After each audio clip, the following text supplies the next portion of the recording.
Republican resistance is growing this morning ahead of the final judgment day this Wednesday on the presidential election of 2020. In the joint session of Congress, breaking news this morning, Senator Ted Cruz is leading a group of 11 senators who will object unless a commission is named to investigate allegations of fraud. Senator Ted Cruz joins me right now. Senator, great to have you this morning. Happy New Year to you. Why are you doing this, and how will this play out? Well, good morning, Maria. Happy New Year as well. Thanks for having me. Look, we're at an extraordinary time in our country's history. We went into this election with the country deeply divided, deeply polarized, and we've seen in the last 2 months unprecedented allegations of voter fraud. And that's produced a deep, deep distrust of our democratic process across the country. I think we in Congress have an obligation to do something about that. We have an obligation to protect the integrity of the democratic system. And so this past week, I spent writing out a position and assembling a group that ultimately of 11 senators that we put out yesterday that we will together object to certification in order to force the appointment of an emergency electoral commission to perform an emergency audit of the election results to assess these claims of frauds. I think we can do that. We can do it promptly. We can do it in 10 days before the inauguration. But I think we have an obligation to the voters, and we have an obligation to the Constitution to ensure that this election was lawful. And I want to get your comment about it. John Ossoff tweeted out that for people to follow Xinhua News, this is the Chinese state media, especially during the 18th Party Congress, follow Xinhua Chinese state media. What is he saying here? Well, this evolving scandal with John Ossoff is becoming more and more clear that the Chinese Communist Party, as you've called out, has identified young, ambitious young people in America to try to influence. You know, you see the Eric Swalwell crisis right now. You see the Hunter Biden scandal. And now we see the evolving John Ossoff problem that he has with China. He was paid by them for 2 years. He's been encouraging people to follow the Chinese propaganda. That's what Xinhua does, and that's what PCCW does. And he participated in that for 2 years. He hid it from the people of Georgia during his primary, got caught, lied about it, finally disclosed it, and then lied about it again. So this is a young man that has not come clean about China. He was asked this week on Fox News what he thought about it, and he accused the reporter of being a serious journalist and shouldn't ask the question. He's never answered the question about his relationship with the CCP, Maria. Joining me right now is Georgia Senator David Perdue. Good morning, Senator. Thanks for being here. Senator, we have been talking this morning about what will take place on Wednesday in the joint session of Congress, where a number of your colleagues will object to the results of the presidential election. Will you object? You know, when I first saw the magnitude of the irregularities back in early December, about our November race, I called for the resignation of our Secretary of State. I repeatedly called for a special session of the General Assembly to investigate. None of that happened, and so I started calling out for the only thing left for the president is for us to object, and I agreed that I would do that. The technical problem is that I won't be certified until this election is certified, some week to 10 days after the election when we win on Tuesday. But I'm encouraging my colleagues to object. This is something that the American people demand right now. You heard in the last section that there are huge irregularities in Georgia. They need to be investigated, and they need to be corrected, in my opinion. All right. So you are committing to object, despite the fact that technically you will not be a sitting senator until we have clarification on the results of Tuesday.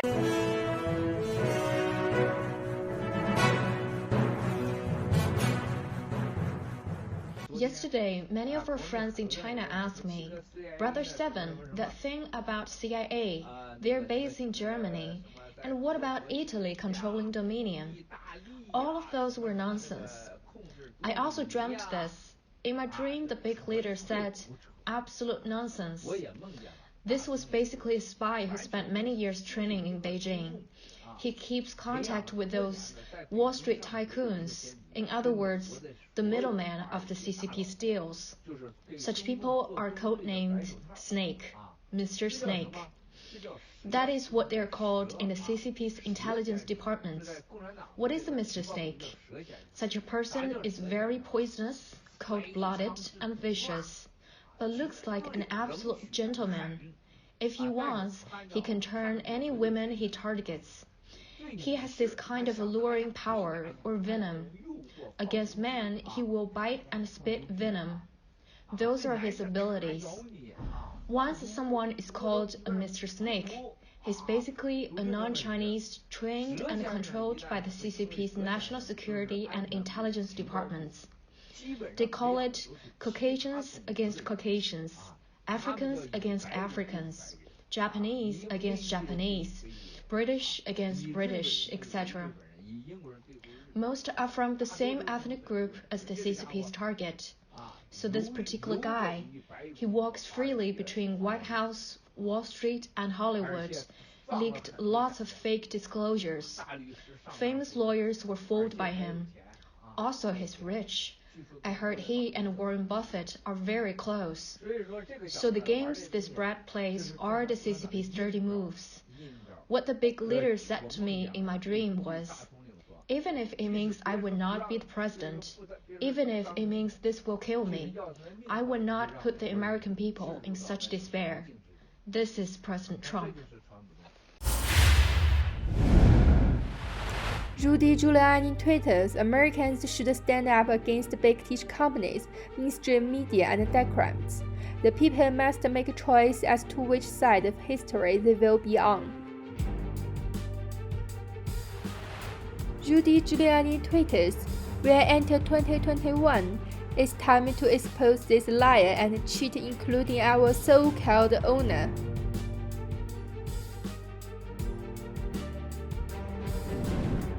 President Trump tweets, "Our Republican senator just missed the opportunity to get rid of Section 230, which gave unlimited power to big tech companies." Pacific. President Trump tweeted that massive evidence of election fraud will be made public January 6, indicating the president's confidence in winning the election. President Trump tweeted, "The big protest rally in Washington, D.C. will take place at 11 a.m. on January 6.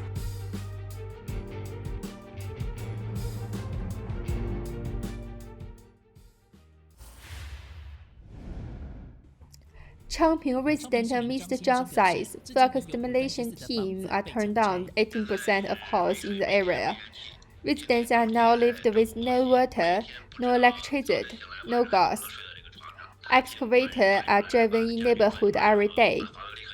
His days of living in his house are numbered.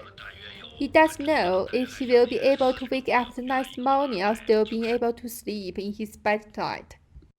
Government officials come in and drag people out of the house, remove furniture, and tear down any house around. It's until excavators are removed, roughly 18% of the halls are gone. There are about 30 buildings left out of original 219 buildings in the neighborhood. Location Dalian, the inter-building and lockdown, with building gates locked. Residents were not given any notice in advance. Children are prevented from going to school and no one cares. There's no way we can leave the building. What are we doing to do? Listen to me. What to do now? Listen to me very carefully. What am I supposed to do now? We are all on our own now. We can feel deducted from community management fees. The management fees we pay the building managers. I'm not mad. The government intervened Nepal as where it started. Officials say the first patient likely contracted the virus from getting clothes damaged in a quarantine area. As of 17 on 31 December, 3 confirmed cases have been released from the hospital.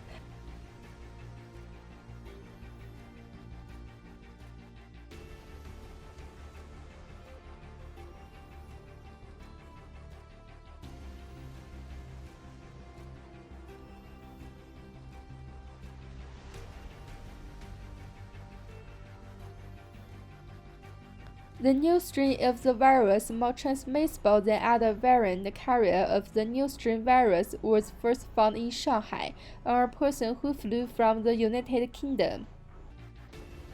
The CCP-Virus changed our life. During a May Day's New Year concert, and people inquired into the Taoyuan city government side. They took the intruder away the launch investigation.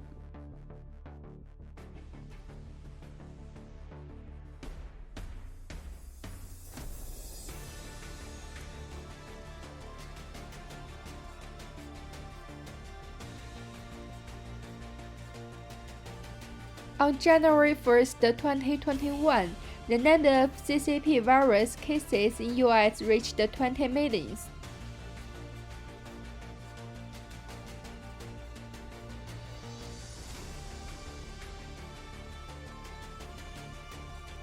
The first victims of vaccine are medical staff at frontline capturing the CCP-Virus. In fraudulent vaccination video, the syringe needle was still kept.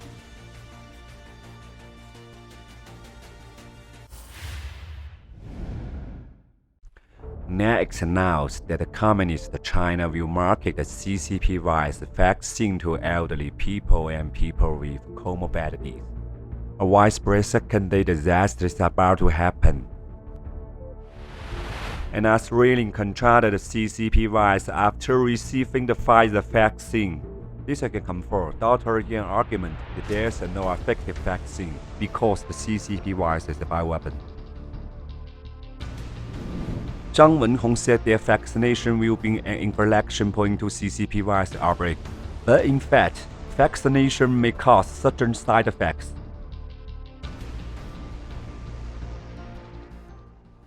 The CCP-Virus pandemic continues to spread.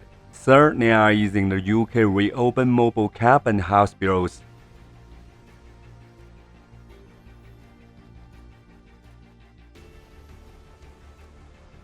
The NYSE will delete 3 Chinese telecom market leaders, including China Unicom, China Mobile, and China Telecom.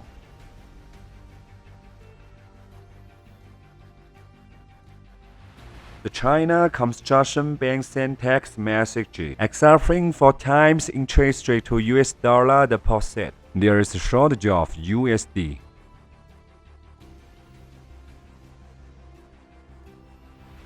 Oil prices in Communist China reached a 9-month high. Severe inflation is a certainty.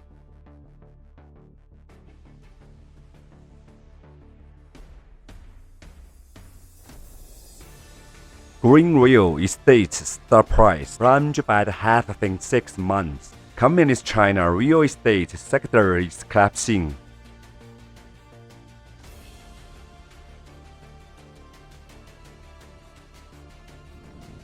The court announced a verdict on oil future fraud incident. The oil future trading platform will pay for the plaintiffs' trading losses and 20% of their capital losses. Investment in Communist China is a detrap. The party secretary of Shanghai's Jiangnan shipyard emphasized nuclear security, hinting they're preparing for war.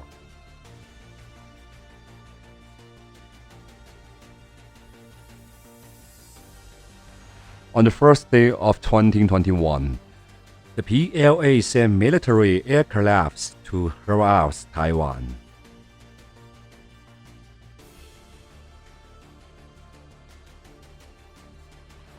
Carrie Lam confirmed that she participated in drafting the Hong Kong national security law that oppressing persecuted the Hong Kongers.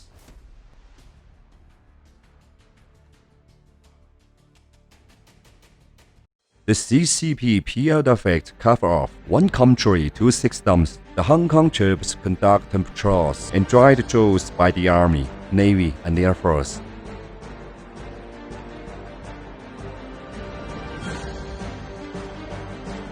Hong Kong, the Pearl of the East, lost its luster after the national security law was implemented. In retrospect, more than 1 million Hong Kongers participated in the demonstration on January 1st, 2020. 亲爱的战友们啊，这是一场人类上前所未有的话语权、信仰和宗教、经济和政治、人性和道德一场彻底的大转变，无人可以挡，只是谁来改变。你扮演了什么角色，谁都挡不了。这就是时代，我们真正是感受到了爆料革命这些东西深入咱们战友每个家庭、每个生命的每个部分，都是一家一家的支持爆料革命。爆料革命成了很多战友生命中不可缺少的，而且是五湖四海。而且我真也没想到，世界上原来这么多战友支持我，无处不在，没有任何国家，没有任何地方，非洲的、南美洲的、亚洲的、东欧的、北欧的、西欧的，那北美洲就不用说了。全人类真正的开始了一个从来想都不敢想，就是消灭共产党，因为他杀了全世界人，这个仇多大？谁想送回去？永远不可能，没有一个人敢谈。我发现咱中国人真是憋的时间太长，这个力量太大，集结真正的力量，准备着没有共产党的新中国，我们每个人要扮演的角色。灭共没你不行。